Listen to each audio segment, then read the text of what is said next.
Assalamualaikum warahmatullahi wabarakatuh. Salam sejahtera, semoga kita dalam lindungan Allah Subhanahu wa Ta'ala sehat dan bahagia dimanapun kalian berada. Pertama-tama kami haturkan terima kasih kepada dosen mata kuliah Investasi dan Pasar Modal Syariah kami di Sekolah Tinggi Ilmu Ekonomi Khas Al-Jalani, yaitu Bapak Yadi Hendrawan ME, yang atas instruksi beliau kami akan membuat video presentasi sebagai tugas penilaian akhir semester. Dan di sini kami akan memaparkan dua materi, yaitu yang pertama materi wajib dengan tema harta dan investasi dalam perspektif ekonomi Islam, dan yang kedua itu materi pilihan dengan tema obligasi syariah. Dan selamat menonton. Yang pertama kita akan membahas tentang harta dalam perspektif ekonomi Islam. Dalam membahas ekonomi Islam tentu tidak akan terlepas dalam pembahasan mengenai harta. Harta merupakan tujuan dari berlakunya kehidupan ekonomi, karena dengan harta manusia bisa memenuhi segala kebutuhan baik yang diinginkan atau yang dibutuhkan. Dalam istilah ilmu fikih, para ulama dari mazhab Hanafi menyatakan bahwa harta adalah sesuatu yang digandrungi oleh tabiat manusia dan mungkin disimpan untuk digunakan saat dibutuhkan.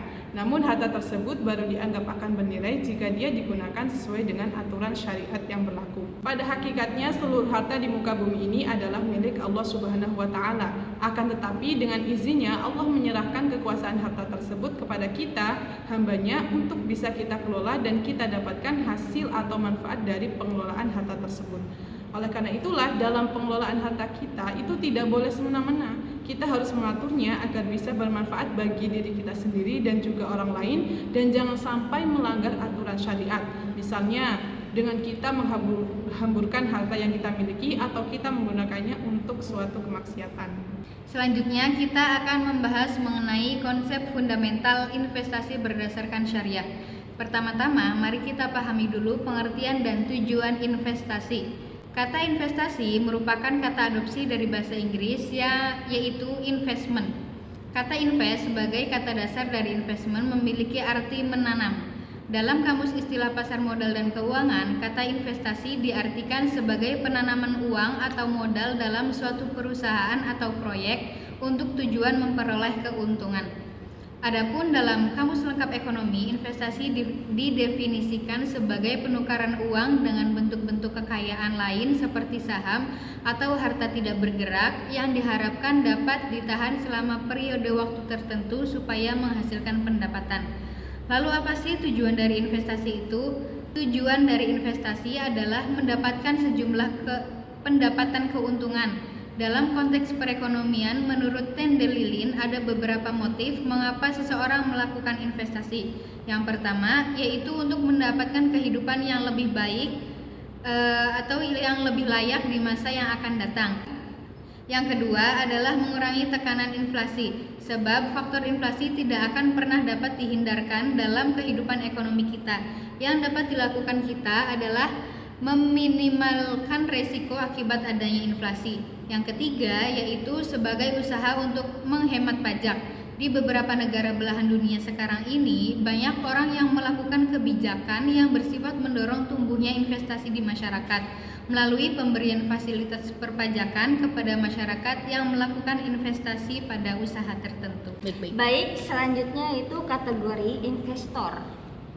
Peran investor dalam dunia pasar modal ini memiliki preferensi atau tren serta karakter yang berbeda satu sama lain. Dan karena perbedaan inilah seseorang manajer investasi diharuskan memahami dan menganalisis tipikal serta perilaku para investor di dalam aktivitas investasi ini.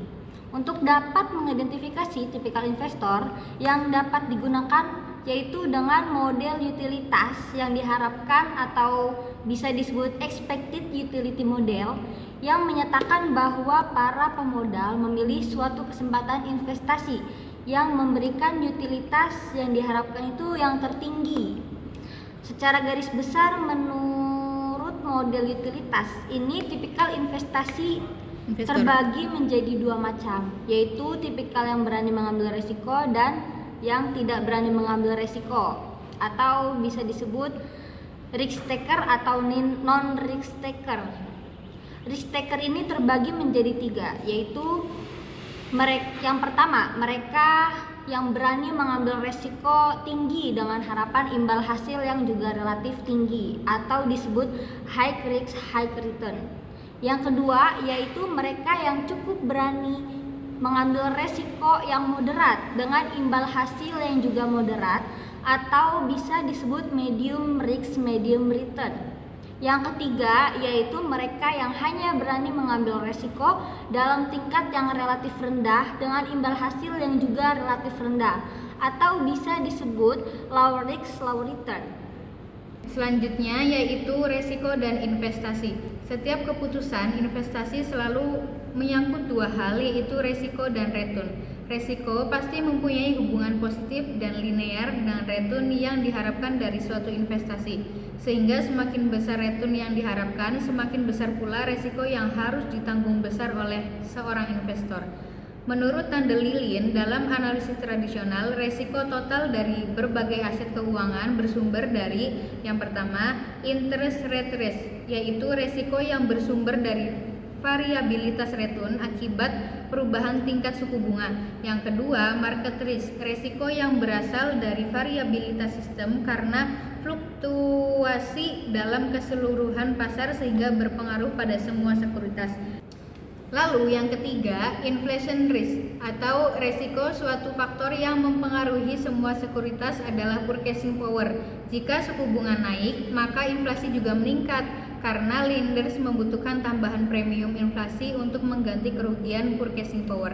Dan yang keempat yaitu business risk, resiko yang ada karena melakukan bisnis pada industri tertentu. Dan yang kelima yaitu financial risk, resiko yang timbul karena penggunaan leverage finansial oleh perusahaan. Yang keenam yaitu liquidity risiko, yaitu resiko yang berhubungan dengan pasar sekunder tertentu di mana sekuritas diperdagangkan. Dan yang ketujuh exchange rate resiko, yaitu resiko yang berasal dari variabilitas return sekuritas karena fluktuasi kurs.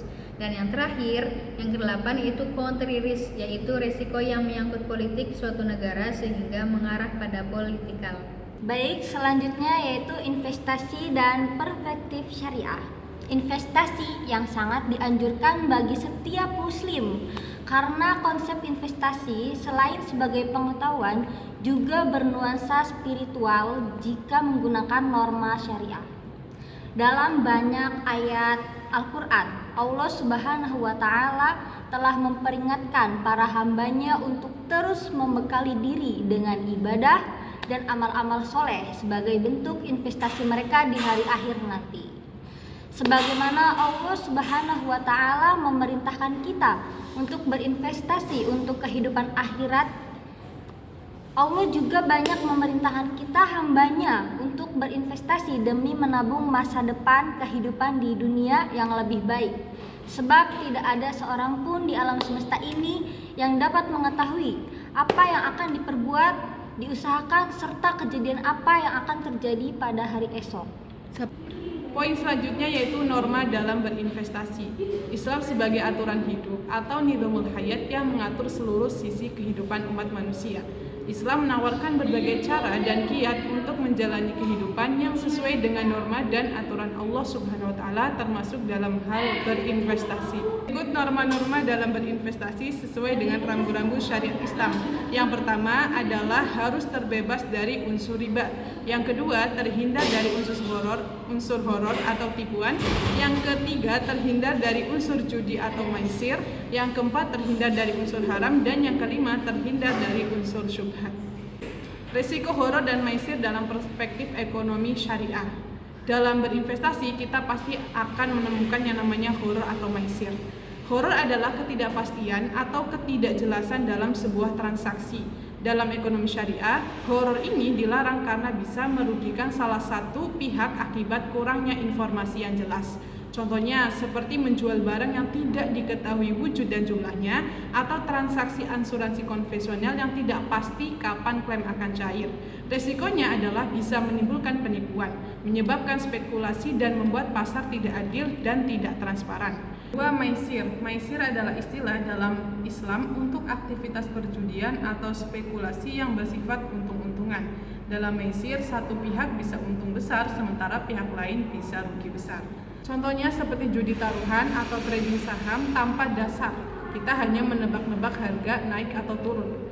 Resikonya adalah tidak menciptakan nilai ekonomi yang nyata, eksploitasi terhadap pihak lain, dan bisa merusak stabilitas ekonomi serta moral masyarakat. Dalam ekonomi syariah, baik horor maupun maisir itu dilarang keras karena keduanya mengandung risiko besar yang bisa merugikan dan tidak sesuai dengan prinsip keadilan dan kepastian dalam transaksi. Larangan ini bukan semata-mata soal agama teman-teman, tapi juga untuk menciptakan sistem ekonomi yang adil, sehat, dan berkelanjutan.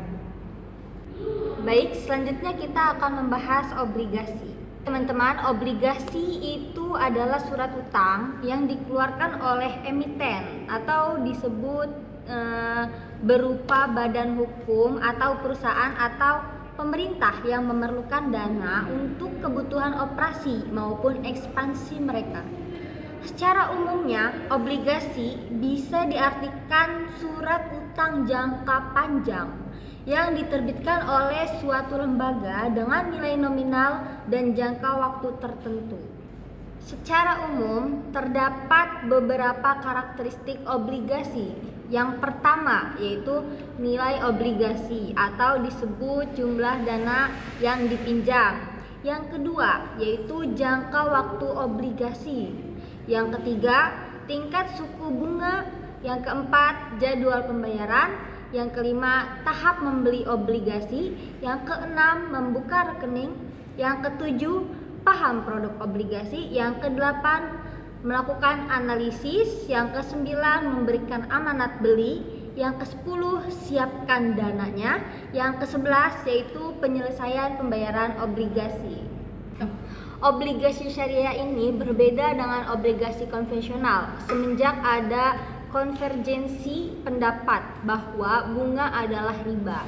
Maka instrumen-instrumen yang punya komponen bunga atau interest bearing instrument ini keluar dari daftar investasi halal karena itu dimunculkan ke alternatif yang dinamakan obligasi syariah. Berdasarkan Fatwa Dewan Syariah Nasional MUI nomor 32/DSN MUI/9/tahun 2002, obligasi syariah adalah suatu surat berharga jangka panjang berdasar prinsip syariah yang dikeluarkan emiten kepada pemegang obligasi syariah yang mewajibkan emiten untuk membayar pendapatan kepada pemegang obligasi syariah berupa bagi hasil atau margin atau fee serta membayar kembali dana obligasi pada saat jatuh tempo. Baik, yang selanjutnya yaitu struktur dan kinerja obligasi syariah. Obligasi syariah sebagai bentuk pendanaan atau financing dan sekaligus investasi memungkinkan beberapa bentuk struktur untuk tetap menghindari riba. Struktur obligasi syariah dapat memberikan yang pertama bagi hasil berdasarkan akad mudharabah, mukorodah, kirodah, dan musyarakah. Karena akad mudharabah atau musyarakah adalah akad kerjasama dengan skema bagi hasil dan pendapatan atau keuntungan. Obligasi jenis ini akan memberikan return dengan penggunaan term indikatif expected return karena sifatnya yang floating dan tergantung pada kinerja pendapatan yang dibagi hasilkan. Dan yang kedua yaitu margin atau fee berdasarkan akad murabahah atau salam atau istisna atau ijaroh. Dengan akad murabahah sebagai bentuk jual beli dengan skema cost plus basis, obligasi jenis ini akan memberikan fixed return. Di Indonesia yang digunakan dalam penerbitan obligasi syariah adalah struktur mudharabah atau bagi hasil pendapatan dan ijaroh baik yang telah diterbitkan maupun yang akan diterbitkan. Terakhir ada kinerja obligasi syariah. Secara umum proses penerbitan obligasi syariah langkah-langkahnya adalah sebagai berikut. Yang pertama, emiten menyerahkan dokumen yang diperlukan untuk penerbitan obligasi syariah kepada underwriter, yaitu wakil dari emiten. Yang kedua, underwriter melakukan penawaran kepada investor. Ketiga, bila investor tertarik maka akan menyerahkan dananya kepada emiten melalui underwriter. Dan yang keempat yaitu emiten akan membayarkan bagi hasil dari pembayaran pokok kepada investor. Pada obligasi syariah, selain proses di atas, maka sebelumnya harus dilakukan opini syariahnya. yakni yang dilakukan oleh DSN MUI dengan tahapan sebagai berikut. Yang pertama, emiten melalui underwriter menyerahkan proposal atau surat pemberitahuan penerbitan obligasi syariah kepada MUI. Yang kedua, presentasi proposal dilakukan di Badan Pelaksanaan Harian DSN. Dan yang terakhir, yang ketiga, yaitu DSN mengadakan rapat dengan tim ahli DPS, yaitu Dewan Pengawas Syariah, di mana hasil rapat akan menyatakan opini syariah terkait proposal yang diajukan. Demikian pemaparan materi yang kami sampaikan dalam video ini, mulai dari harta, kemudian investasi, dan juga obligasi dalam perspektif ekonomi Islam. Kurang lebihnya mohon maaf. Wassalamualaikum warahmatullahi wabarakatuh. Jangan lupa like, comment, and subscribe. Yuh.